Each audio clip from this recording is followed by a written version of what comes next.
Sir मुसलमान है, इस वक्त पूरी दुनिया ਦੇ ਵਿੱਚ ਮੁਸਲਮਾਨਾਂ ਦੀ ਨੁਮਾਇੰਦਗੀ ਕਰ ਰਹੀ ਹੈ। ਬਹੁਤ ਅੱਛੇ, ਉਹ ਬੜੀ ਕਿਸੇ ਮੁਫਤੀ ਦੀ ਕੁੜੀ ਹੈਗੀ ਹੈ ਜਿਹੜੀ ਉਹ ਮੁਸਲਮਾਨਾਂ ਦੀ ਨੁਮਾਇੰਦਗੀ ਕਰ ਰਹੀ ਹੈ। ਮੈਨੂੰ ਤੇ ਤੇਰੇ ਤੇ ਹੈਰਾਨਗੀ ਹੋ ਰਹੀ ਹੈ।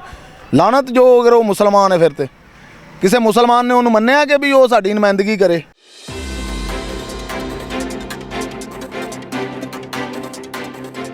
अस्सलाम वालेकुम नाज़रीन, मैं हूं आपका मेज़बान अब्दुर्रहमान। हदफ में आप सब लोगों को खुश आमदीद। नाज़रीन, मुस्तक़बिल की वज़ीर आज़म मग़रिब की महबूबा ने एक नया बयान जारी कर दिया है। उनका कहना है कि निकाह के बग़ैर भी हम एक दूसरे के साथ रह सकते हैं, दस्तखत करने की क्या ज़रूरत है, जो पसंद आता है उसके साथ पार्टनरशिप करें और रहें। इसके बारे में हम जानेंगे पाकिस्तानी अवाम क्या कहती है। अच्छा, मलाला यूसुफ़ज़ई कहती है निकाह में दस्तखत की ज़रूरत नहीं है, ना निकाह की ज़रूरत ही नहीं है, आप वैसे जी एक दूसरे के साथ ज़िंदगी गुजार सकते हैं। क्या कहेंगे आप? ਮੈਨੂੰ ਤੇ ਯਾਰ ਉਹ ਲੱਗਦੀ ਹੈ ਉਹਨੂੰ ਖੁਦ ਨਿਕਾਹ ਦੀ ਜ਼ਰੂਰਤ ਇਸ ਵਾਸਤੇ ਨਹੀਂ ਕਿਉਂਕਿ ਉਹਦੇ ਅੱਬੇ ਨੇ ਉਹਨੂੰ ਇਨਾਮ ਦਿੱਤਾ ਹੈ। ਅੱਬਾ ਉਹਦਾ ਵੀ ਜਿਹੜਾ ਹੈ ਉਹ ਬਨਾਵਟੀ ਹੈਗਾ। ਤੁਹਾਨੂੰ ਇਸ ਗੱਲ ਦਾ ਪਤਾ ਹੈ? ਕੀ ਮਤਲਬ ਇਹ ਕਿ ਉਹ ਇਹ ਅੱਬੇ ਦੀ ਕੁੜੀ ਨਹੀਂ, ਉਹਦਾ ਅੱਬਾ ਲੱਭਾ ਨਹੀਂ, ਉਹਨੇ ਫਿਰ ਇਹਨੂੰ ਅੱਬੇ ਦੇ ਨਾਂ ਤੇ ਲਿਖ ਲਿਆ। ਮੁਸਲਮਾਨ ਮੰਮੀ ਨੇ ਵੀ ਇਹੀ ਕੀਤਾ ਹੈ। ਸਰ ਮੁਸਲਮਾਨ ਹੈ ਉਹ ਸਰ ਤੁਹਾਨੂੰ ਕਿਹਨੇ ਕਹਿ ਦਿੱਤਾ ਮੁਸਲਮਾਨ ਹੈ? ਸਰ ਮੁਸਲਮਾਨ ਹੈ, ਇਸ ਵਕਤ ਪੂਰੀ ਦੁਨੀਆ ਦੇ ਵਿੱਚ ਮੁਸਲਮਾਨਾਂ ਦੀ ਨੁਮਾਇੰਦਗੀ ਕਰ ਰਹੀ ਹੈ। ਬਹੁਤ ਅੱਛੇ, ਉਹ ਬੜੀ ਕਿਸੇ ਮੁਫਤੀ ਦੀ ਕੁੜੀ ਹੈਗੀ ਹੈ ਜਿਹੜੀ ਉਹ ਮੁਸਲਮਾਨਾਂ ਦੀ ਨੁਮਾਇੰਦਗੀ ਕਰ ਰਹੀ ਹੈ। ਮੈਨੂੰ ਤੇ ਤੇਰੇ ਤੇ ਹੈਰਾਨਗੀ ਹੋ ਰਹੀ ਹੈ। ਲਾਨਤ ਜੋ ਅਗਰ ਉਹ ਮੁਸਲਮਾਨ ਹੈ ਫਿਰ ਤੇ ਕਿਸੇ ਮੁਸਲਮਾਨ ਨੇ ਉਹਨੂੰ ਮੰਨਿਆ ਕਿ ਵੀ ਉਹ ਸਾਡੀ ਨੁਮਾਇੰਦਗੀ ਕਰੇ, ਕਿਸੇ ਆਲਮੇ ਦੀਨ ਨੇ ਕਿਹਾ ਨੁਮਾਇੰਦਗੀ ਕਰੇ। ਨੋਬਲ ਇਨਾਮ ਕਿਸ ਤਰ੍ਹਾਂ ਮਿਲ ਗਿਆ ਉਹਨੂੰ? ਉਹ ਲੈਣਾ ਬੜਾ ਸੌਖਾ ਹੈ ਇਹਦੇ ਵਾਸਤੇ। ਉਹ ਤੂੰ ਨਹੀਂ ਲੈ ਸਕਦਾ, ਮੈਂ ਨਹੀਂ ਲੈ ਸਕਦਾ, ਉਹ ਲੈ ਸਕਦੀ ਹੈ। ਕੀ ਮਤਲਬ? तेरे को समान है नोबल इनाम लैन वास्ते? कुछ 16-17 बंदे को लपड़ जाएगा तू। सर ऐसा बड़ा सीरियस इशू है। वो इशू है वे कि पाकिस्तानी अवाम को यह जानना चाह रहे हैं कि मलाला यूसुफ़ज़ई की जी राय वे वो सही है कि गलत है? वो है कौन है?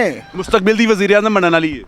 वो तेरी कल्ले दी होएगी, और किसी दी वज़ीर आज़म नहीं होएगी। पाकिस्तान जाएगी तो वज़ीर आज़म बनेगी ना, या उत्ते बेटी बन जाएगी। पाकिस्तान चाहती लोग ਉਹਨੂੰ ਗੁਲਾਬ ਦੇ ਫੁੱਲਾਂ ਦੇ ਹਾਰ ਪਾਉਂਦੇ ਨੇ। सर मैं ਉਹਨੂੰ ਜੁੱਤੀਆਂ ਦਾ ਹਾਰ ਪਾਣਾ ਵੀ ਤਸੱਵਰ ਨਹੀਂ ਕਰਦਾ ਕਿਉਂਕਿ ਜੁੱਤੀ ਮੈਂ ਪੈਰ 'ਚ ਪਾਣਾ ਵਾ ਤੇ ਉਹੀ ਜੁੱਤੀ ਮੈਂ ਲੈ ਕੇ ਮਸਜਿਦ 'ਚ ਵੀ ਚਲਾ ਜਾਣਾ। मैं तो जुत्ती भी इस काबिल नहीं समझता कि मैं उनके गल च पा दें। निकाह की कोई ज़रूरत नहीं है। अब आप निकाह के बगैर भी जी रिश्ता इज़्दवाज में रह सकते हैं, कोई ज़रूरत नहीं है कागज़ों के ऊपर सिग्नेचर करने की। ये मैं नहीं कह रहा, मलाला यूसुफ़ज़ई जिससे नोबल इनाम मिला है पूरी दुनिया में और वो सबसे ज़बरदस्त इस वक्त मुस्लिम उम्मा की ख़वातीन की नुमाइंदगी कर रही है। क्या कहेंगे आप? पहले ये बताइए कि क्या इस सवाल का दीन से कोई ताल्लुक़ है? ये एक शख्स की इनफरादी राय है, इसका दीन से कोई ताल्लुक़ नहीं। इसका मतलब हमारे इस्लाम में जो तरीक़ा बताया गया है अज़दवाजी सिलसिला वो नाजायज़ है।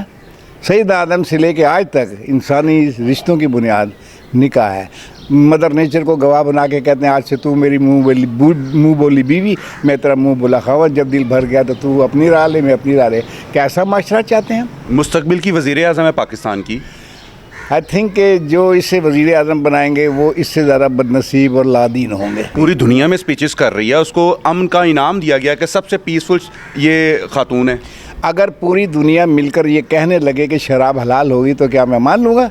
मेरे पास पैमाना ये नहीं कि मलाला क्या कह रही, पूरी दुनिया क्या कह रही है। मेरे पास पैमाना यह है कि मेरा दीन क्या कह रहा है। इस बयान के बाद मलाला यूसुफ़ज़ई पाकिस्तान आती है, फूलों के हार की बजाय कौन सा गुलाब का फूल इस्तेमाल करना चाहेंगे, मोतिये का इस्तेमाल करना चाहिए? जूतों के हार बस। जूतों का, वो भी ब्रांडेड स्टाइलो गुची, लंडे के पुराने। अवाम की राय आपने जानी, अपने फीडबैक से हमें ज़रूर अपडेट कीजिएगा।